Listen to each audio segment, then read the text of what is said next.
Представь, что есть нечто, что может тебя поразить, нечто ошеломительное, но ты об этом не знаешь. И вот это нечто, оно может изменить полностью тебя, твою жизнь, все-все-все изменить.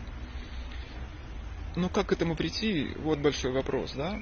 Это вот нечто, оно похоже на цветок, который постепенно пробивается сквозь землю, да? Сначала его вообще не видно, потом он проявится маленьким росточком.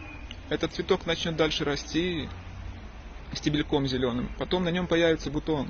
И вот из этого бутона откроется цветок, который будет устремлен к солнцу. Он будет прекрасным, сияющим. И он будет радовать всех. Хотя цветку нет нужды никого радовать, потому что он и есть само проявление радости. Так вот, эта метафора, я пытаюсь донести до тебя то, как происходит в тебе раскрытие твоей же божественной природы. И я сейчас подробно, поэтапно это опишу. Смотри, на первом этапе тебя вообще не интересуют такие слова, как Бог, Божественное, просветление и так далее. Ты вряд ли будешь смотреть это видео. Вот на втором этапе ты уже начинаешь устремляться, да, к этому. Ты становишься ищущим, у тебя внутри себя открывается поиск, жажда, запрос появляется. Но есть двойка, есть ты и есть где-то там нечто божественное, где-то далеко, в бесконечности есть Бог. Ну, а ты здесь себе такой маленький. На третьем же этапе вот это божественное, оно начинает сиять изнутри тебя, из твоего сердца.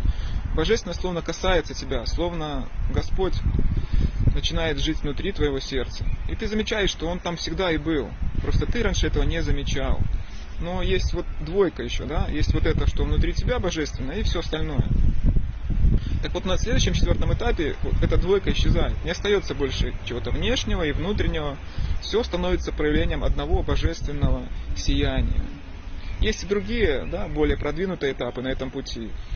Потому что раскрытие духа, оно запредельно, оно непостижимо даже уму.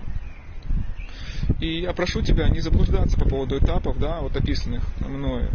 Четко и ясно увидеть на каком-то этапе. Потому что из зернышка сразу не получится бутон и цветочек. Это постепенный этап. То есть нужно увидеть четко, где и ты на каком этапе находишься, и продвигаться постепенно вот в этом пути божественного сияния и любви.